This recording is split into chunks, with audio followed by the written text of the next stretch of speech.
Mancano pochi giorni all'inizio della stagione estiva, anche se al sud il caldo è iniziato a metà maggio. La classica frase con la quale i telegiornali nazionali iniziano gli articoli e i servizi sull'isola di Lampedusa è quasi sempre: l'inizio della stagione estiva porta con sé l'intensificarsi degli sbarchi di migranti che affrontano i pericoli derivanti dalla traversata del Mediterraneo per raggiungere Lampedusa e poi l'Italia ed il resto d'Europa. La domanda che tanti turisti si pongono è la seguente: andare in vacanza a Lampedusa non sarà pericoloso? La risposta la danno due operatori del turismo isolano.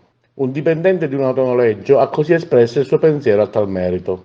Sì, io sono dipendente di un autonoleggio e motonoleggio e diversi turisti ci fanno questa domanda, dire ma ci sono problemi con gli extracomunitari, con gli sbarchi? Assolutamente, con tutte le forze che ci sono, dalla Guardia di Finanza ai Carabinieri alla Capitaneria e quant'altro, e la Guardia Costiera, i mezzi dei naufraghi, diciamo, che vengono dall'Africa, vengono intercettati al largo, oltre le 7 miglia, le 10 miglia marittime, e il turista neanche li vede, vengono poi sbarcati in un luogo di cui non conosco, di cui non sono a conoscenza, ma un luogo sicuro, caricati sull'autobus e portati nell'hotspot.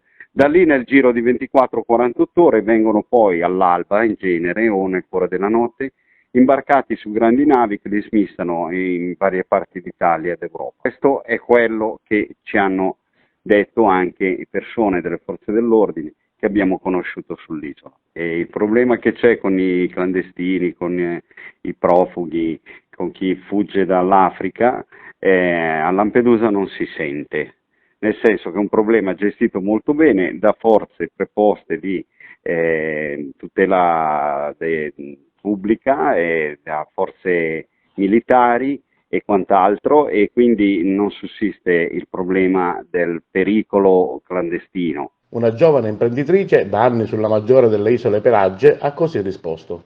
A Lampedusa non ci sono clandestini, per cui potete stare tranquillissimi per venire in vacanza a Lampedusa senza avere nessunissima paura.